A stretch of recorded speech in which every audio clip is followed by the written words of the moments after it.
Hey guys, Trav from South Coast RC.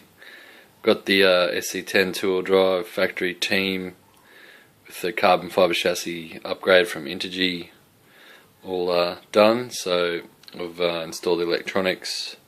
I'll just go through and let you guys know what I've installed, and I've put some bead locks on the back. I've gone for the Proline trenches. I haven't used bead locks before, just glued my tyres, and that was the J Concepts high flow body, which you might have seen before. I've got another body that came with this that I've got to paint up, not a high flow one, just a standard associated one. So I was running Proline bow ties at my local track and the J Concepts subcultures. So when the track was groomed, I was using the subcultures, and when it hadn't been groomed for a little while, I was using the bow ties because they were a bit more grippy.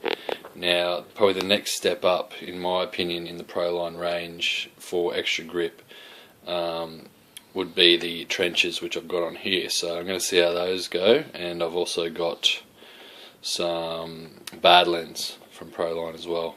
So I've got two sets of these Sc10 beadlock rims, just so I can interchange a few different tyres just to mess around with it and see what's the best for my track.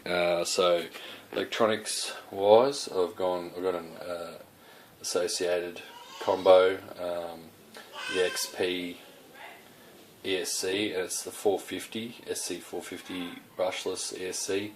This isn't water resistant. I've got an Sc700 which came in my Sc10 RS, and that is water resistant. So I say resistant, not waterproof. So I'm not really going to be running these trucks. I'm not going to be running these trucks in water. So that's why I went for that.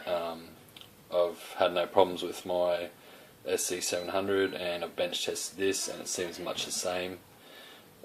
Probably just the 700 has probably got a gasket on it or something to make it water resistant. 3300 kV reedy brushless motor, same as what I run in my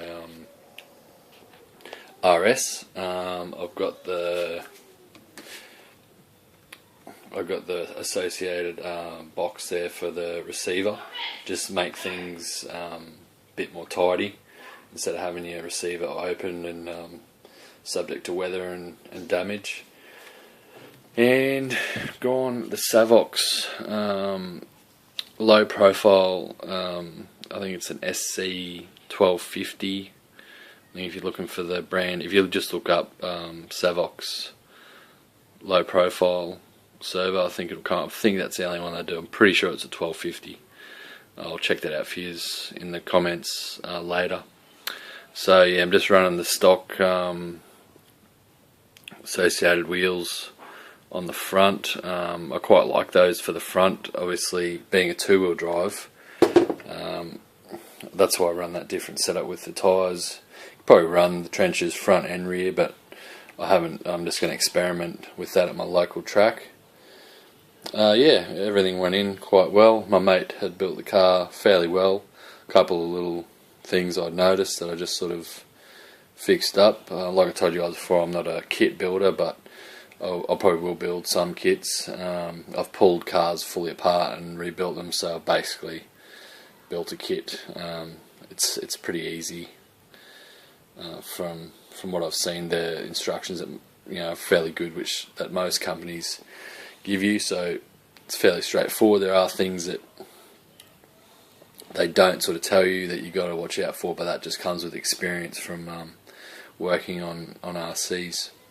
So yeah, any questions or comments, just let me know. I think I've covered it, most of it there. It's just the servo, ESC, motor. It's got a ball diff in it that comes in it, the stock with the factory team, and I've bench tested this and it's a lot quieter, so might get a few ball diffs. I'm mostly running gear diffs in my cars, so yeah, I might change it out. I've just heard that the ball diffs are a bit weaker, but I'll see how this one goes, because I am stripping out my gear diffs quite easily. Alright guys, so yeah, there's a look at it all finished. It's looking pretty schmick. Interested to see how these tyres go on the track, the rears, the Proline trenches, and how the bead locks go. Alright guys, any questions, just leave them down below, and hope you guys are out there having heaps of fun. Catch you soon.